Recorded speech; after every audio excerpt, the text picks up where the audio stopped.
Hello everyone, welcome to VKC classes. आज का जो अपना टॉपिक है वो क्लास 11th का है और आज हम 6 यूनिट शुरू करने जा रहे हैं। ठीक है, जो 6 यूनिट है हमारी वो है ग्रेविटेशन। ग्रेविटेशन इसके बारे में आपने 9th क्लास में भी पढ़ा हुआ है। तो ग्रेविटेशन के बारे में सबसे पहले किसने बताया था? न्यूटन ने। न्यूटन ने क्या कहा कि हमारे पास कोई दो बॉडी है, एक बॉडी ये मान ली और दूसरी बॉडी ये मान ली। इन बॉडी के बीच का डिस्टेंस जो है r है, सेंटर से सेंटर का, और एक का मास m1 मान लिया, दूसरी बॉडी का मास m2 मान लिया। तो न्यूटन ने ये कहा था कि ये दोनों बॉडी एक दूसरे पर फोर्स लगाएंगी और वो फोर्स जो है वो डायरेक्टली प्रोपोर्शनल होगा दोनों बॉडी के मास के प्रोडक्ट के, that is F directly proportional m1 m2 के। और फिर ये भी कहा कि जो फोर्स है वो इनवर्सली प्रोपोर्शनल होगा डिस्टेंस के स्क्वायर के। तो हमारे पास इक्वेशन बन गई, एक ये इक्वेशन बन गई और एक ये बन गई। जब दोनों इक्वेशन को कंबाइन करते हैं तो हमारे पास ये इक्वेशन आती है, F directly proportional m1 m2 divide by r square. ठीक है, यही आपने स्टेटमेंट में लिखना है। तो देखो स्टेटमेंट में क्या कहता है, gravitational force between two objects is directly proportional to product of masses of two objects and inversely proportional to square of distance between two objects from their centers। ठीक है, तो ये हमारे पास है ग्रेविटेशनल फोर्स। तो देखिए आपको पता है कि जब हमारे पास प्रोपोर्शनलिटी सिंबल होता है तो उसके अंदर हमारे पास जो क्वांटिटी होती है लेफ्ट हैंड साइड और राइट हैंड साइड के अंदर वो दोनों स्टेबल नहीं होती, यानी कुछ ना कुछ उसके अंदर चेंज आता है। ठीक है, तो हमने इसको कांस्टेंट करना पड़ता है कि इस साइड और इस साइड दोनों साइड क्या होना चाहिए, बराबर होने चाहिए। तो उसके लिए देखा गया तो मैथमेटिकली इसमें कांस्टेंट लगाया गया, क्योंकि इस इक्वेशन को जब मैथमेटिकली देखा गया तो वहाँ पर कुछ एरर आया। तो उस एरर को दूर करने के लिए कांस्टेंट लगाया गया, उस कांस्टेंट को बोला गया जी। जी क्या है? यूनिवर्सल ग्रेविटेशनल कांस्टेंट है। ठीक है, और इसकी वैल्यू जो होती है वो हमारे पास क्या होती है, 6.67 इंटू 10⁻⁻11 न्यूटन मीटर स्क्वायर पर किलोग्राम स्क्वायर। ठीक है, और सीजीएस सिस्टम में अगर देखेंगे तो कितना हो जाएगा यहाँ पर 6.67 इंटू 10⁻⁻8 और न्यूटन की यूनिट क्या हो जाएगी, डाइन, सेंटीमीटर पर ग्राम स्क्वायर। ये हमारे पास है कैपिटल जी की वैल्यू हो जाएगी। यहाँ से हम इसका डायमेंशन फॉर्मूला भी निकाल सकते हैं। तो देखो इस इक्वेशन से यदि जी की वैल्यू हम फाइंड आउट करें फॉर्मूले से तो किसके बराबर हो जाएगी, आर जो है यहाँ इधर आकर मल्टीप्लाई में आ जाएगा, तो क्या बन जाएगा एफ आर स्क्वायर डिवाइड में m1 और m2 यहाँ पर मल्टीप्लाई में था तो यहाँ आकर डिवाइड में आ जाएगा। ठीक है, अब हमने इसका डायमेंशन फॉर्मूला कैलकुलेट करना है।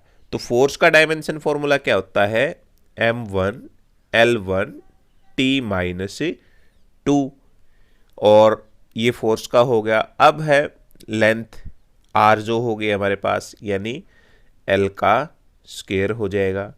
ठीक है, डिवाइड में m1 और m2 दोनों का क्या हो जाएगा, एक का m और दूसरे का m, यानी m2 हो जाएगा, m स्क्वायर हो जाएगा। क्लियर है, एक से आपका एक एक कैंसिल आउट हो जाएगा। तो ये m जो है नीचे वाला ऊपर जाएगा तो क्या हो जाएगा, m की पावर -1 हो जाएगी। l एक आपके पास ये रहा और दूसरा l ये रहा, कितना हो जाएगा, l क्यूब हो जाएगा।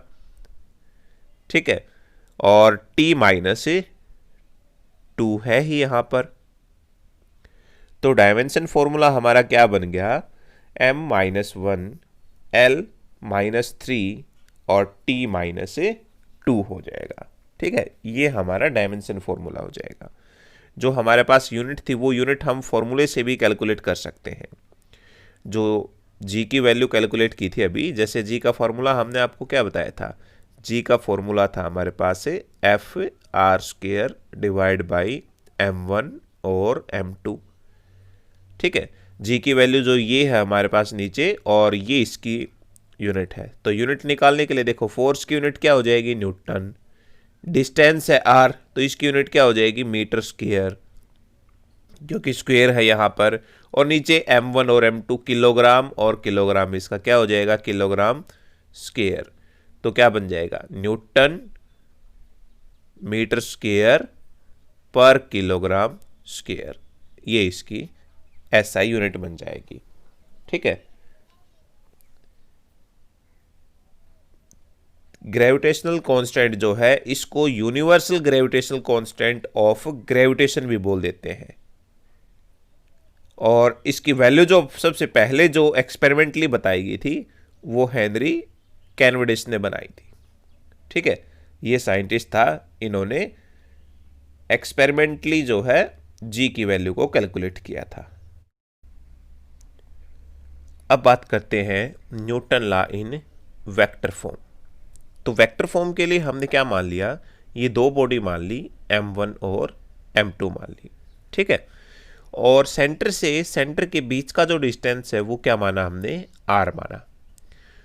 तो देखो, जो वन बॉडी है हमारे पास, इसके ऊपर F1 फोर्स लग रहा है, और किसकी वजह से लग रहा है, 2 की वजह से, तो इसको हमने क्या बोल दिया, F12 फोर्स बोल दिया। और जो दूसरी बॉडी है उसके ऊपर 1 की वजह से फोर्स लग रहा है, तो फोर्स को बोला हमने F2, और 1 की वजह से लग रहा है तो क्या बोल दिया, F21 बोल दिया। फिर बात करते हैं यूनिट वेक्टर की। तो यूनिट वेक्टर जो है वो हमेशा सेंटर की तरफ लाई करता है। तो यदि इस पॉइंट के ऊपर फोर्स लग रही है तो इसका सेंटर किधर लाई करेगा, ये इधर इस पॉइंट के ऊपर। तो R1 से 2 की तरफ लाई कर रहा है, तो क्या बोल दिया हमने, R12 यूनिट वेक्टर। ऐसे ही यहां से अगर देखें तो इसका यूनिट वेक्टर जो है सेंटर यानी इधर हो गया, तो R2 है यहां पर, तो R2 है 1 की तरफ लग रहा है, तो क्या बोल दिया, R21 बोल दिया। ये कहानी हो गई हमारी यूनिट वेक्टर की। ठीक है, तो न्यूटन लॉ के अनुसार फोर्स आपको पता है कि डायरेक्टली प्रोपोर्शनल होता है दोनों बॉडी के मास के प्रोडक्ट के, और इनवर्सली प्रोपोर्शनल होता है डिस्टेंस के स्क्वायर के। तो दोनों को जब कंबाइन किया तो हमारे पास ये रिलेशन आया था। ठीक है, तो देखो, इसको जब हम वेक्टर नोटेशन में करेंगे तो क्या लगाएंगे, ये फोर्स एक वेक्टर क्वांटिटी है, तो F वेक्टर कर दिया, इसके साथ एक यूनिट वेक्टर जरूर आएगा यहाँ पर, तो क्या लगा दिया हमने, एक यूनिट वेक्टर लगा दिया। अब हम अलग अलग बॉडी के ऊपर फोर्स कितना लग रहा है वो हम कैलकुलेट करते हैं। तो पहले हम कैलकुलेट कर रहे हैं force on m1 due to m2। जो पहली बॉडी है उसके ऊपर फोर्स दूसरी बॉडी की वजह से कितना लग रहा है, तो ये फोर्स हो गया हमारे पास F12 फोर्स। ठीक है, वन बॉडी के ऊपर 2 की वजह से, इसलिए क्या बोला गया, इसको F12 बोला गया। तो वो किसके equal, Gm1 m2 divide by R square. और इसके अलोंग यूनिट वेक्टर यानी कौन सा, F, जैसे ये बॉडी थी हमारे पास, एक बॉडी ये और एक ये, तो 1 से 2 की तरफ लाई कर रहा था, तो डायरेक्शन ये थी हमारे पास, तो इसके अलोंग यूनिट वेक्टर देखना है कौन सा लाई करेगा, तो यूनिट वेक्टर कौन सा होगा, R12 यूनिट वेक्टर होगा।